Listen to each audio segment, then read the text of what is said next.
Have you ever heard anyone talk about consciousness? Like Elon Musk, for example. Elon Musk is one particular individual who really inspires one to wonder what consciousness really is. In fact, Musk also thinks that by being among the stars, it will help us get closer to understanding consciousness and what it is. This particular topic could drone on for hours and can be an exciting and extremely deep debate or conversation. So, let's have a go at it. By the way, if you stay till the end, we have a bonus for you. There are different ways to explain consciousness. Like the literal meaning, the deep and spiritual meaning, the philosophical meaning, and even the scientific meaning. The literal meaning is the one we are all aware of, which is the boring plain Jane explanation, basically stating that consciousness means to be awake and aware of your surroundings. But of course, it goes much deeper than that. When we are conscious, we are able to perceive the world around us through our senses, process information, and make decisions based on that information. This state of awareness is essential to our survival and well-being as human beings. In everyday life, we experience consciousness in many different contexts. For example, when we are driving a car, we need to be conscious of the road, other vehicles, and pedestrians around us. We need to be able to process this information quickly and make split-second decisions to avoid accidents. Similarly, when we are having a conversation with someone, we need to be conscious of their words, tone, and body language in order to understand their meaning and respond appropriately. Consciousness also plays a crucial role in our ability to learn and remember. When we are conscious, we are able to take in new information, process it, and store it in our memory for later use. This is why being fully present and attentive is so important when we are trying to learn something new or remember important details. Overall, the literal meaning of consciousness is simple but essential. Being awake and aware of our surroundings allows us to interact with the world around us, make decisions, and learn and remember new information. But as mentioned earlier, beyond its literal definition as being awake and aware of one's surroundings, consciousness also has a deeper spiritual, religious, and philosophical meaning. Throughout history, various spiritual and philosophical traditions have explored the nature of consciousness and its role in the human experience. Now, this is where you can actually help us out. If you have anything to add on this topic, please do so in the comments. We would love to see what your take on this is and what you think about consciousness. Let's dive in. In Buddhism, the concept of consciousness goes beyond the conventional understanding of subjective awareness. It is considered a dynamic process that arises and ceases with each momentary experience. The Buddhist teachings distinguish between 6 types of consciousness, corresponding to the 6 sense organs: eye, ear, nose, tongue, body, and mind. Each sense organ interacts with its respective object, giving rise to a corresponding type of consciousness. For example, the eye interacts with visible forms, resulting in eye consciousness. However, Buddhism emphasizes that consciousness alone is not the ultimate reality. It is merely one of the components that constitute the human self, known as the 5 aggregates or skandhas. The 5 aggregates include form, which is the physical body, feeling, perception, mental formations, and consciousness. These aggregates are interrelated and interdependent, constantly influencing and shaping one another. The Buddha taught that the identification with these aggregates as a self leads to suffering, as they are all impermanent and devoid of inherent existence. The goal of Buddhist practice is to realize the nature of these aggregates and transcend the illusion of a fixed and independent self. By recognizing the impermanence and interdependence of consciousness and all other phenomena, practitioners seek to achieve enlightenment or nirvana. In this state, one goes beyond the limitations of individual consciousness and experiences a profound realization of interconnectedness and the cessation of suffering. It is an awakening to the true nature of reality, beyond the confines of conceptual thinking and attachment to the ego. If you're enjoying this video so far, please drop a like for it, it really helps us out. In Hinduism, consciousness is viewed as the ultimate reality or brahman.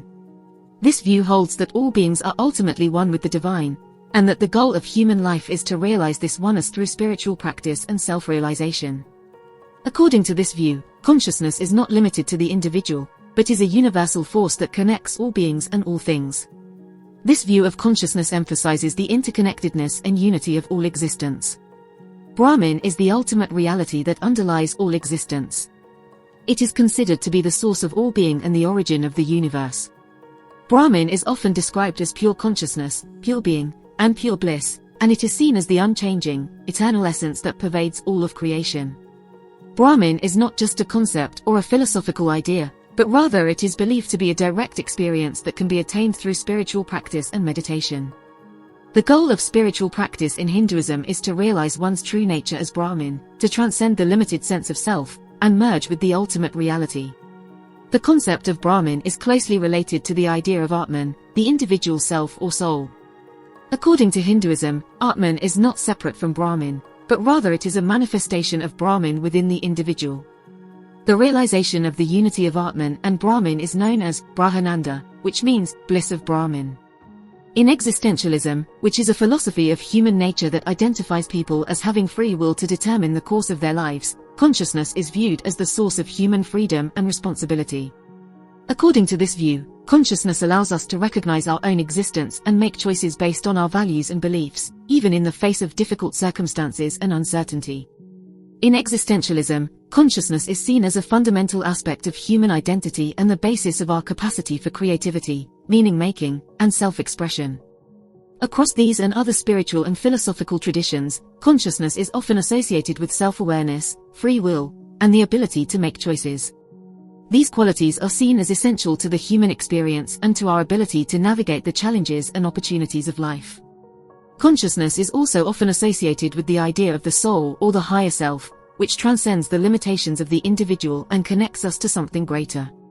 In addition to its association with self-awareness, free will, and the soul, consciousness is also linked to various other philosophical and scientific concepts. One of these is the mind-body problem, which asks how consciousness and mental processes relate to physical processes in the brain and body.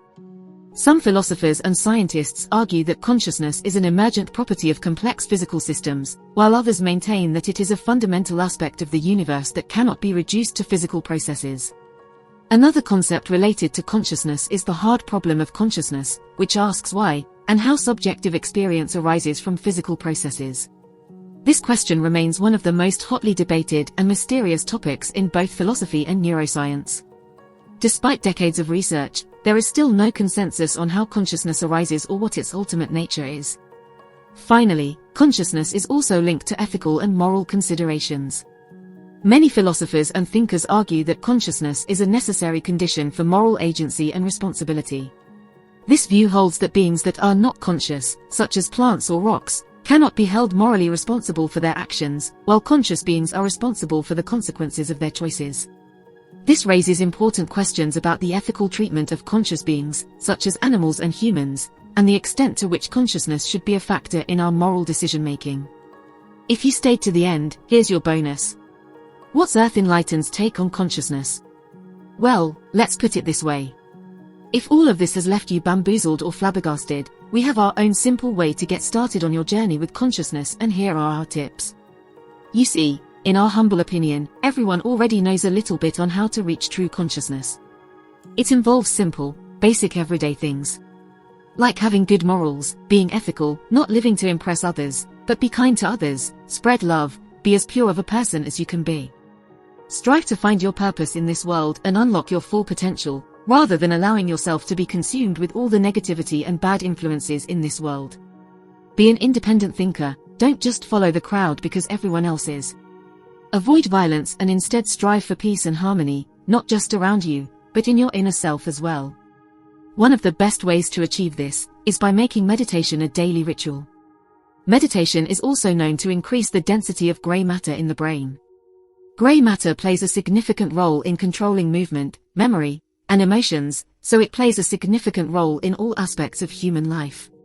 Do you see how this all ties in with consciousness? This is our take on how you can start your journey into achieving consciousness. The rest is on you. See you next time.